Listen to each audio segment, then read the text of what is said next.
Hello everybody. On this video I'm going to read something to you that I wrote this morning right after I woke up. And I want to talk on this video about how your body changes when you begin to listen to yourself while you speak. You see, your body is right now, due to your conditioning history, your body is used to disembodied language. And in disembodied language, you do not listen to yourself. So your body has a particular reactivity, a particular neuronal reaction. And of course, that has to do with your nervous system and the way your nervous system has been conditioned over time to respond to the environments that you have been in and that you are currently in. But you have been exposed continuously to disembodied language. And in disembodied language, speakers do not listen to themselves. And so your body is adjusted to disembodied language. And when you begin to listen to yourself while you speak, when you begin to have embodied language, your body begins to change. And that change of what happens within your body, this change of your nervous system's response to your environment, is a profound change, which happens over time as you begin to, you could say, catch yourself that, oh, you were again not listening to yourself. And then when you hear yourself again, and when you speak again in such a way that you listen to yourself while you speak, and specifically, of course, when you speak with yourself, when you listen to yourself, when you speak with yourself in order to be able to listen to yourself and to instruct yourself about what feels right for you, what is important to you. What is it actually that you experience? How do you actually even talk about what is your experience? Are you talking about your own experience or aren't you? And of course, in disembodied language, you cannot get to this important aspect of your communication. You cannot really talk about your own experience because you're not listening to yourself. So it's only until you begin to talk with yourself and listen to yourself that you can get to your own experience, that you can get to what you are actually really feeling and what you are experiencing. And then your language begins to match with your experience, And not only in this moment that you listen to yourself, but also in the future, You kind of pave the way for yourself to have more embodied language. So this is kind of like the introduction to what I'm now going to read to you. Our body needs to get used to embodied language after the great difference between disembodied language and embodied language has been experienced and verbalized. So, as I was just explaining, when you begin for the first time to speak with yourself and listen to yourself, you realize like, wow, so I was all the time involved in disembodied language and in which I wasn't listening to myself. And then when you are listening to yourself, you really know, you feel it, you know it, you are listening to yourself. It is a very tangible experience. If you are in doubt about whether or not you are listening to yourself, you're not listening to yourself. Because when you're listening to yourself, you know you are listening to yourself. So after you discover the difference between embodied language and disembodied language, your usual way of talking, then your body needs to get used to what it is like to have embodied language, because you're not used to that. You're used to disembodied language. However, when you make that distinction for yourself while you talk with yourself and you realize like, wow, so I was having disembodied language in which I didn't listen to myself, and now I'm having embodied language in which I'm listening to myself. You cannot miss that you prefer to have embodied language. If that is not your preference, you are not having embodied language. Yeah. I'm just saying, because embodied language is a natural, innate phenomenon. It deals with your well-being. You hear it, you feel it. Your nervous system responds instantaneously to your own sound, to what you're saying, to how you're saying it. Yeah, and your language, which matches with that experience, is like a profound sense of well-being that you have been lacking. Yeah, a sense of relief that you are out of the disembodied language illusion, because disembodied language creates many illusions, as we shall acknowledge shortly. So our preference for embodied language emerges from describing and acknowledging this difference between disembodied language and embodied language. And it also emerges from our ability to stop our disembodied language so that we can have embodied language. Yeah. And so stopping your disembodied language simply means acknowledging that you weren't listening to yourself, and stopping your disembodied language. Your disembodied language stops when you begin to listen to yourself. Then you have embodied language. Yeah. And as I have said and will continue to say, you know when that happens. If you don't, if you somehow doubt it, or if you somehow are not clear about it, then you are exactly what you're doing. You're doubting, you are not clear about it. You're not having embodied language. You are still in disembodied language.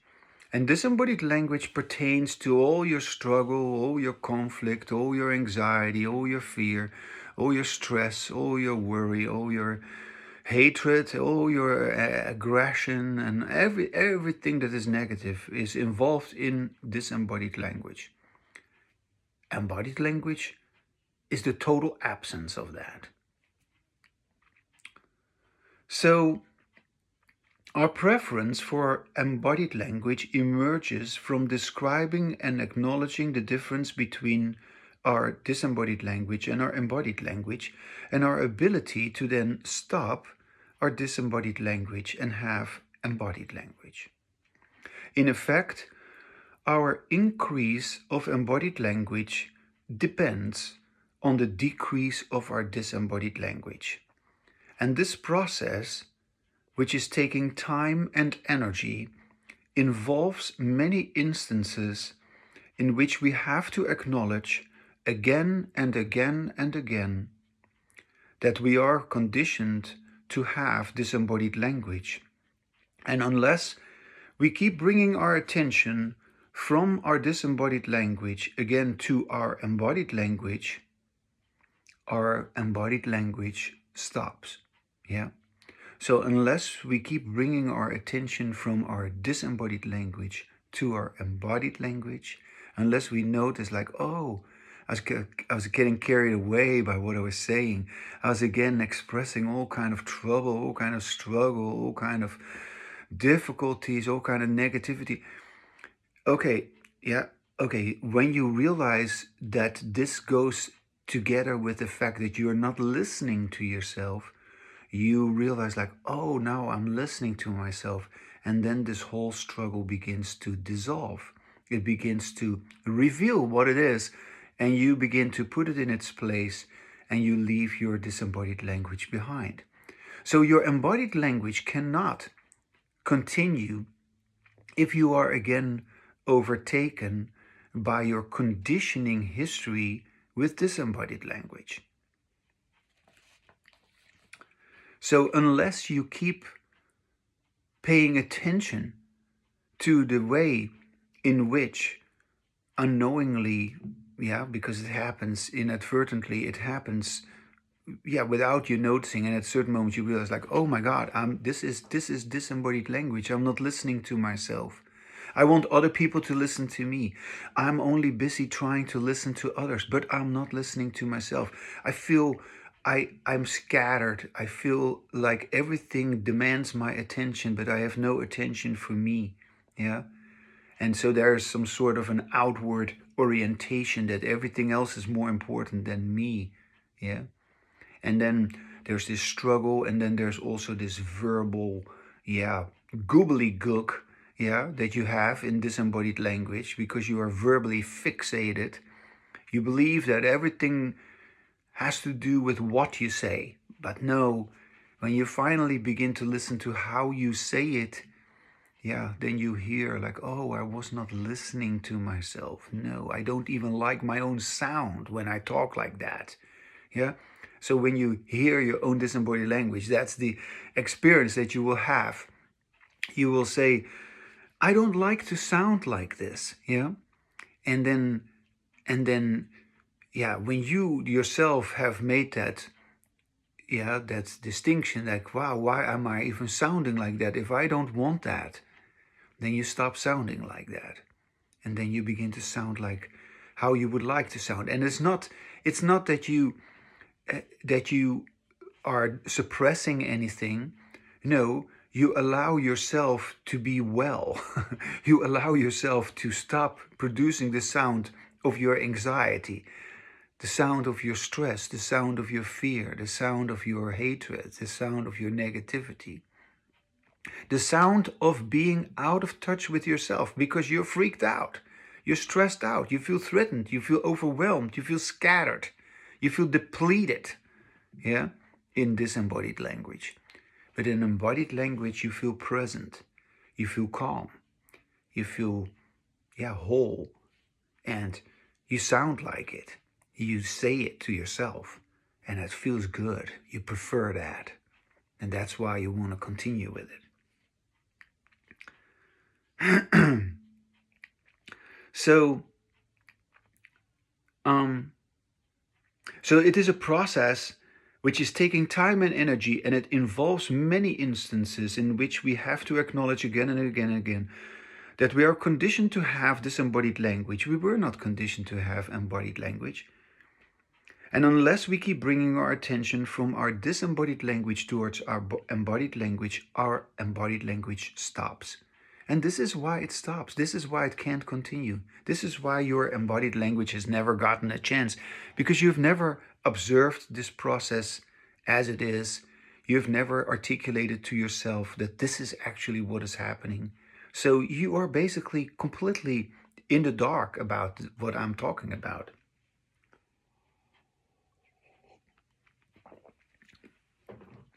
So you keep bringing attention to the fact that, oh, that is again disembodied language. And then you are able to hear yourself again, and then it turns into embodied language. And your embodied language continues. But if you don't do that, your embodied language, even though you may have it for a little bit, it will stop, and you forget it. You will inadvertently revert back by default, because disembodied language is everywhere, and you are affected by it.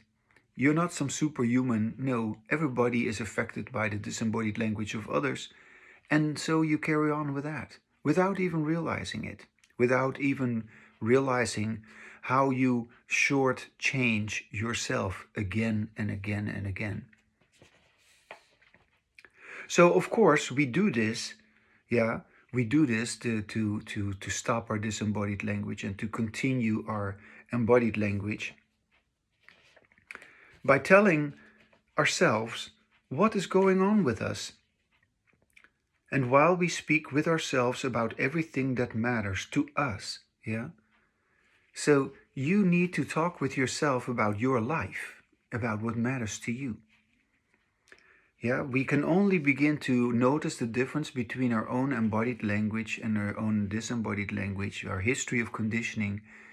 We can only begin to do this if we talk with ourselves about who we truly are. And to ourselves, we can't lie. We can lie to others, but we cannot lie to ourselves. And if you believe at this moment still that you can lie to yourself, you believe that with your disembodied language. In embodied language, you cannot lie. There is no such thing.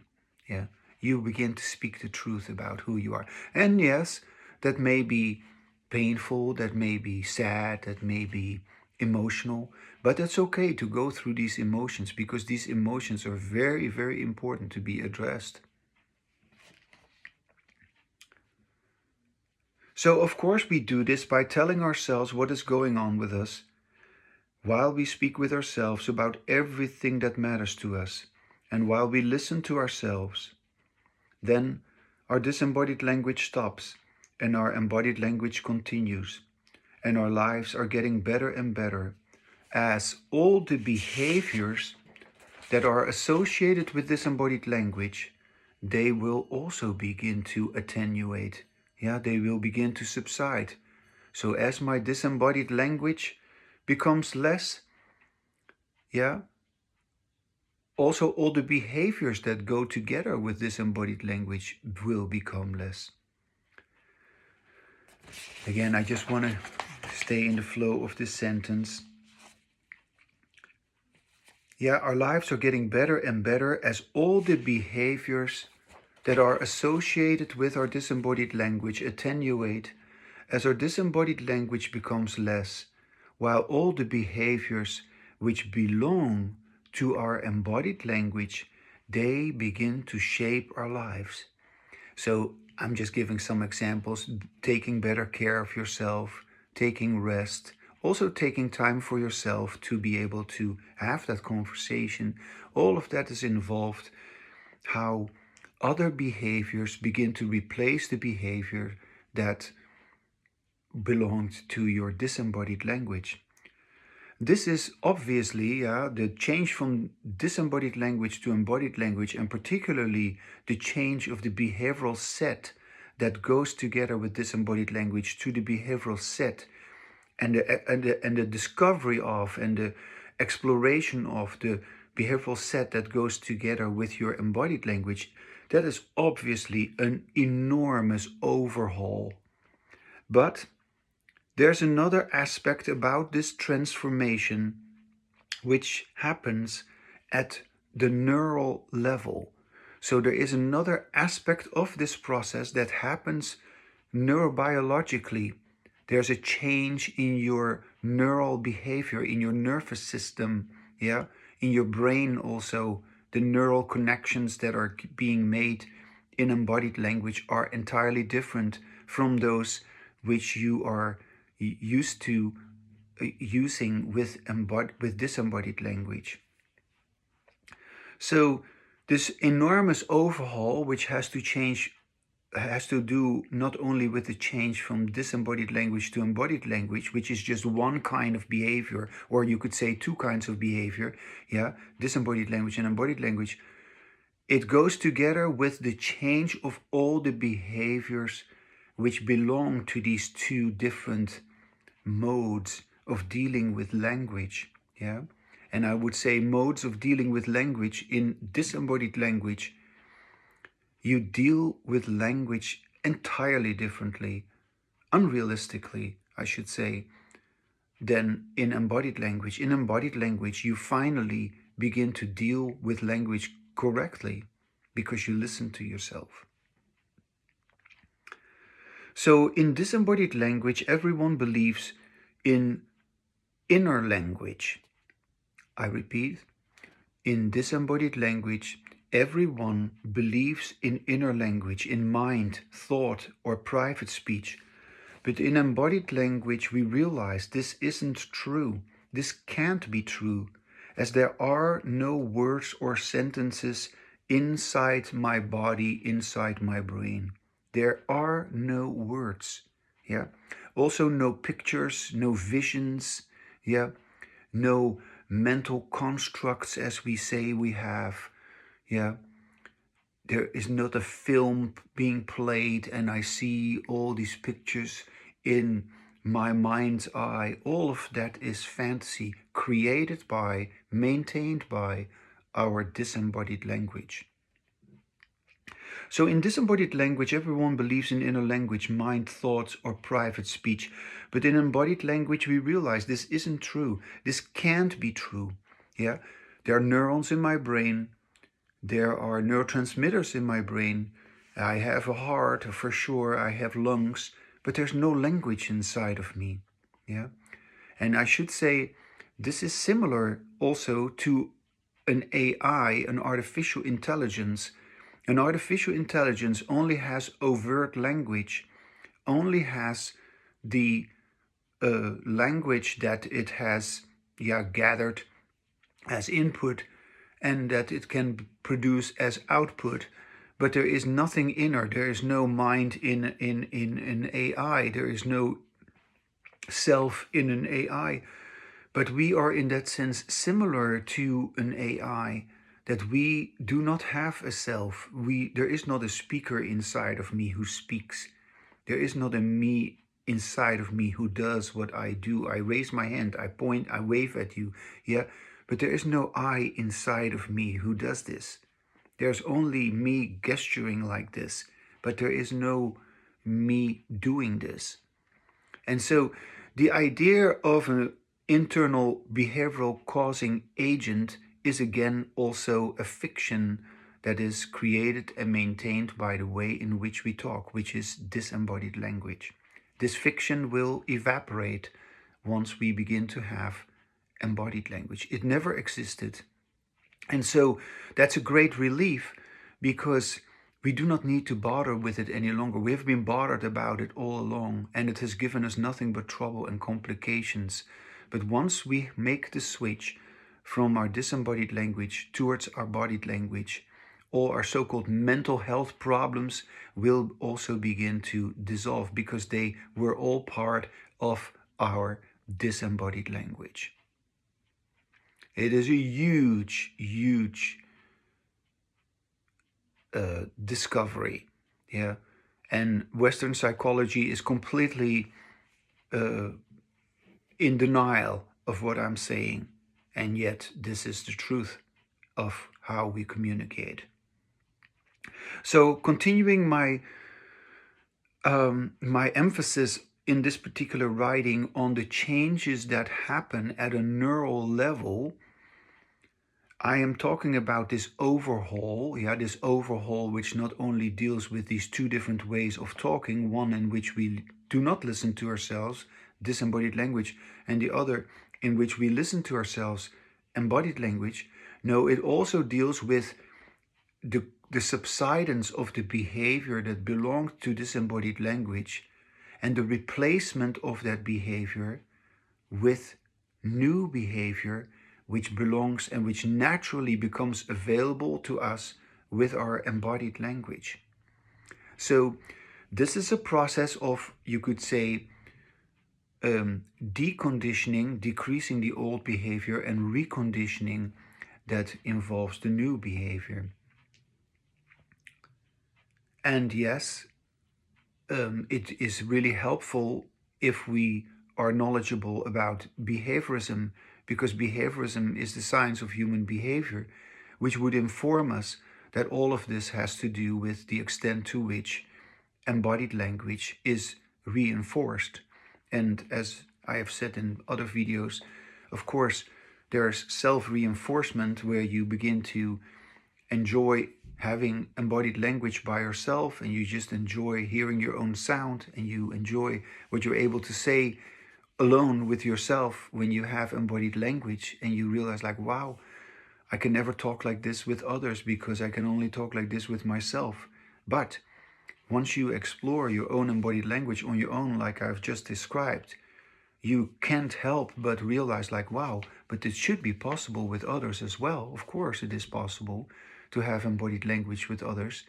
And then it's not a matter of self-reinforcement or automatic reinforcement. Yeah, they call it that, you can call it both things, automatic reinforcement or self-reinforcement, where you just enjoy doing that. You just enjoy your own language because it is true what you say, and because it makes sense to you what you say, and because, yeah, you get also all sorts of future consequences which are positive with that.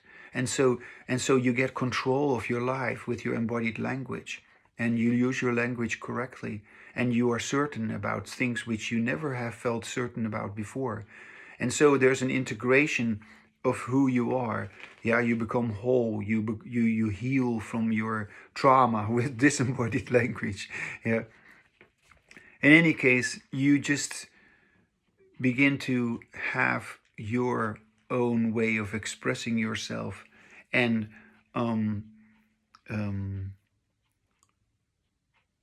you realize, um, I just wanted to say too much, I guess. I need to stick to what I was writing here. Um,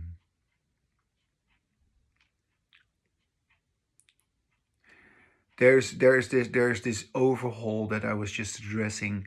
This overhaul that it does not only involve the change from disembodied language to embodied language, but it also is involving all these different behaviors which you then begin to discover. You begin to acknowledge that that is also possible, but you never do that because you always compulsively do what you felt like you had to do with your disembodied language. And now you don't feel that way anymore because you've talked with yourself. Yeah. Oh yeah, I pick it up again. What I was just about to say, I was taking a little sidestep and steps away from this writing here, but it is important to acknowledge that in behaviorism there is this self-reinforcement where a person is able to experience the well-being that comes with just speaking with yourself, listening to yourself, and then that person also cannot help but conclude that this is also possible with others. And if you were to have embodied language with another person who also listens to him or herself, then we can mutually reinforce each other because we both listen to ourselves. And that is social reinforcement, is another aspect of reinforcement due to which our embodied language continues, and without which embodied language cannot and does not continue. So it is, on the one hand, the lack of social reinforcement which prevents us from having disembodied language, but it is also our lack of understanding about the self-reinforcing effect of having embodied language on our own. Yeah, due to which we never explore this enough to sort of just get clear on that we say, oh gosh, so I prefer to have embodied language and never even knew that. Well, you do. And if you stick with that, then you can't help but want to have embodied language with others, because that's the only way in which your embodied language is going to be able to continue. Because your ability to reinforce yourself, to feel happy about your own embodied language on your own, it will fall by the wayside, because disembodied language is happening everywhere. And so you will give up on your embodied language if you only rely on self-reinforcement. It is not going to cut it. It's not going to allow you to continue with it, yeah, in a stable and skillful manner that requires social reinforcement. So the need for us to have this interaction together is essential, yeah. And so without that social reinforcement, we revert again back to our old habit with disembodied language. And that's unfortunately what has always happened. That is why disembodied language is everywhere and embodied language remains an enigma. Yeah. And it is not. It is not to me. It's totally obvious. And if you read my conversations with Kroc on XAI, yeah, I will put it underneath this video again to let you know that you can go to X Twitter, and you can read all my conversations about this with X, in which I have very extensively spoken about this issue, which is just fantastic to sort of clarify this with a computer, with a artificial intelligence, and get this totally validated, get this totally clear. Yeah, in spite of the fact, of course, that culturally speaking, we are dominated by disembodied language, and everything we know about human psychology is practically based on our disembodied language, which, in my opinion, should change and is going to change once we know about the difference between disembodied language and embodied language. Okay. It is something. So, again, in disembodied language, everyone believes in inner language, mind, thought, or private speech, but in embodied language, we realize this isn't true. This isn't even possible. This can't be true, as there are no words or sentences inside of our body or inside of our brains. Anybody should know that. Anybody should acknowledge this. Any intellectual who hears this should say, yes, why aren't we talking about this? Well, I have already explained why that is. In other words, in embodied language, all language is overt. Yeah, overt, that means it is observable, it is audible, it is readable. Yeah, it is objective. So in other words, in embodied language, all language is overt, and our body no longer represents the disembodied language reactivity because of our language enlightenment, which is our ongoing embodied language.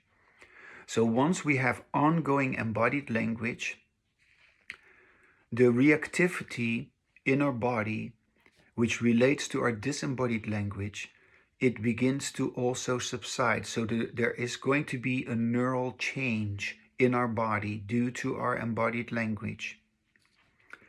And reactivity, I mean, of course, anything that has to do with a threat, anything that has to do with fear.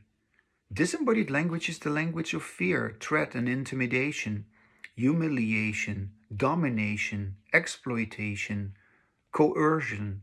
Yeah, embodied language has nothing to do with any of that. So your body changes once you have ongoing embodied language, and as a result of your ongoing embodied language, you begin to realize, like, wow, can I be like this? Yes, you can. And that is your language enlightenment, which is simply stated your ongoing embodied language. So the absence of these physiological responses to disembodied language, the absence of physiological responses to disembodied language, which is everywhere around us, only occurs if we persist telling ourselves that it is really true that there is no covert language. And there are, of course, also no pictures in our heads. Yeah, we don't see things with an inner eye. We cannot look inside. We cannot listen to a voice inside. There's nothing there. We can only listen with our ears to something that we can hear. There's only something we can see with our eyes, that we can read or that we can see. But there's no seeing inside of us. There's no hearing inside of us. All of that is nonsense based on our disembodied language. And we have yet to acknowledge this. So the absence of these physiological responses, these reactive responses to disembodied language, we're constantly, you could say, jerked around by language in disembodied language. The absence of these physiological responses to disembodied language, which is everywhere around us, only occurs if we persist telling ourselves that it is really true that there is no covert language. There is no language inside of us. There never was. And there are also no pictures in our heads. We only keep imagining whatever we claim to be seeing in our so-called mind's eye. Yeah? And we also claim to be hearing an inner voice of some sort. It is similar to hearing the voice of some higher power or God or whatever, yeah, or angels or whatever.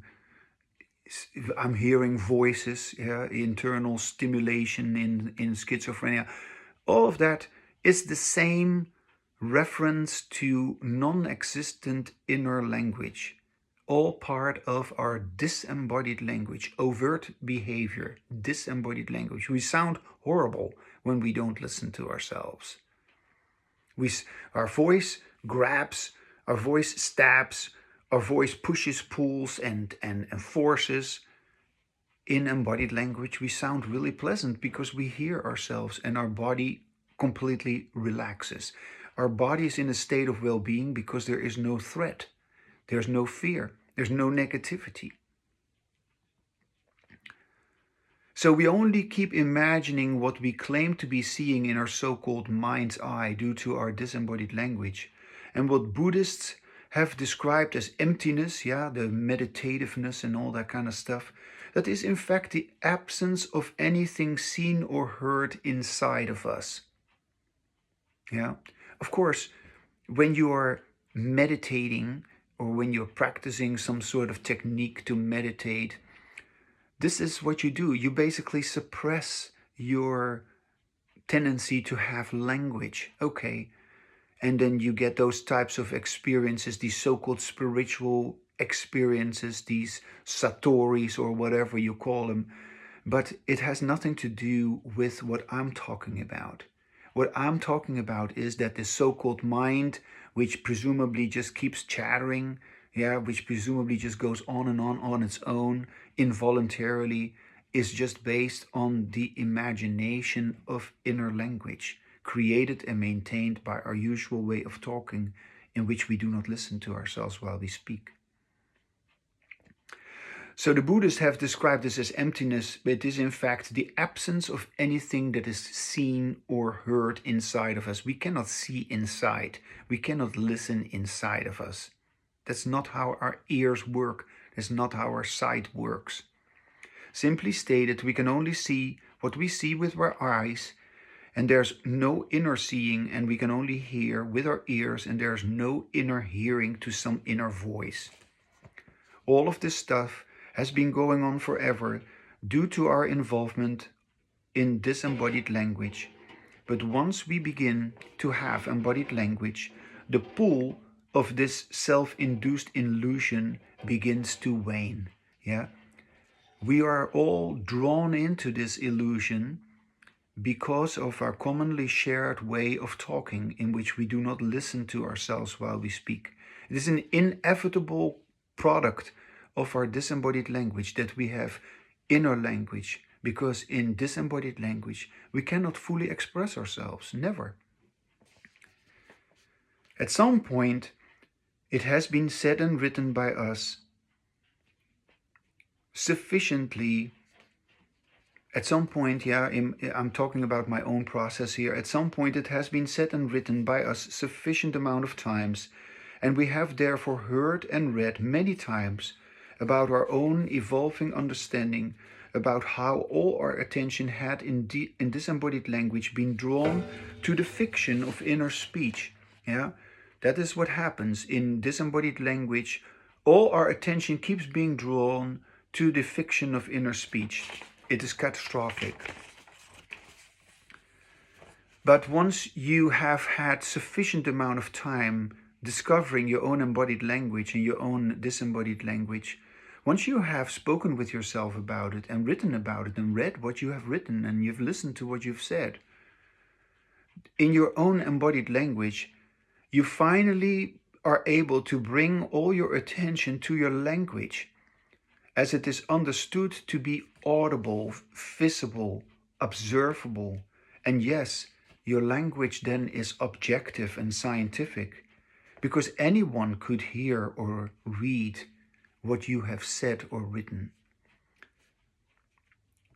And anyone could have also, while they read what you said here, they could have also had, by reading what you have said, They could have had embodied language. By speaking with you and interacting with your embodied language, they would automatically adopt embodied language, just like you can just already hear my embodied language now, only you don't do the speaking because you're just listening to me. In embodied language, rather than expressing what was inside of us, in embodied language, instead of this idea that there is something inside of you which you bring out, so rather than expressing language that was inside of us and then you bring it out, you express it outside, we know that this is simply not how language works. In disembodied language, on the other hand, everyone believes that we can make covert language overt. Freud used to refer to this process as making the unconscious conscious. But he was onto something, because he let people do this free association, which is kind of having a similarity to embodied language, although it doesn't really get there. In disembodied language, on the other hand, everyone believes that we can make covert language overt, but we retrospectively understand how much confusion and chaos this has created. So the notion that there was something inner which is brought outward is an illusion, and the idea that we can really be ourselves by expressing ourselves is a falsehood. Because there is nothing inner that is expressed outer. There is only what we are able to say, what we are willing to say, what we are capable of saying, what we want to say.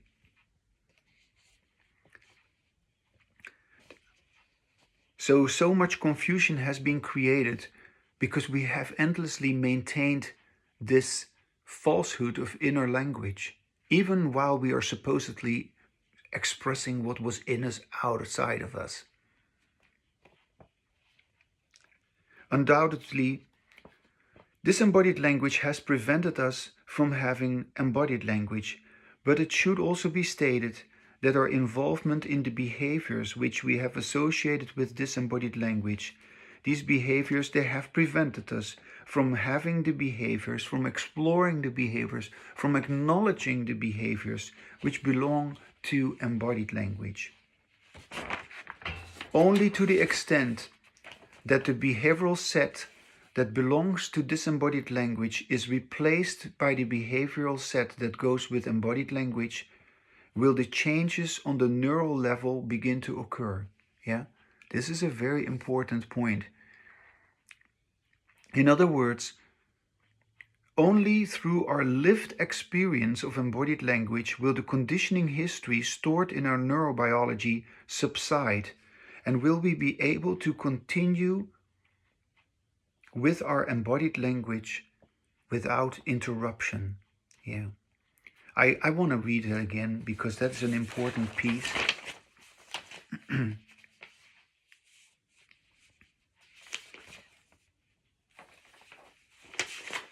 Let me see.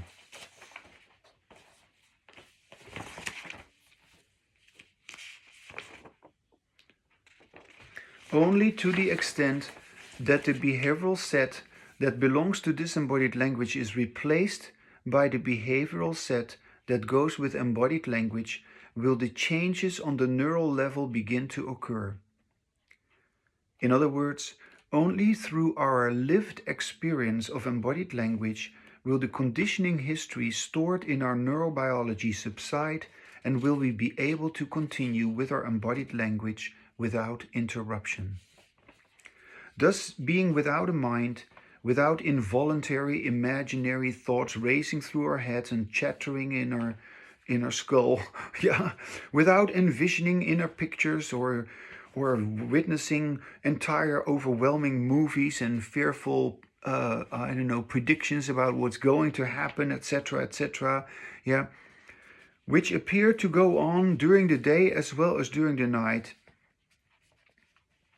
It is truly a matter of going from what seems to be happening in our head. Thus, being without a mind, which appears to be going on, oh yeah, being without a mind, which appear to go on during the day as well during the night, it is true, which is truly going on from what seems to be happening in our head to what's actually taking place in our body. We can and we should therefore as much as possible describe and bring attention to anything that asks our attention in our body. Oh yeah. So I'm trying to sort of just decipher what I've written here. Thus, being without a mind, without involuntary imaginary thoughts racing and chattering in our heads, without envisioning inner pictures or entire overwhelming movies which appear to go on during day as well as during the night, it is truly a matter of going from what seems to be, it is truly a matter of, oh, I guess I didn't finish that sentence. Maybe I went to the bathroom in between or something like that. Yeah, we seem to have this day and night, right? We have dreams in the night, and in the day we believe to have a mind. But okay.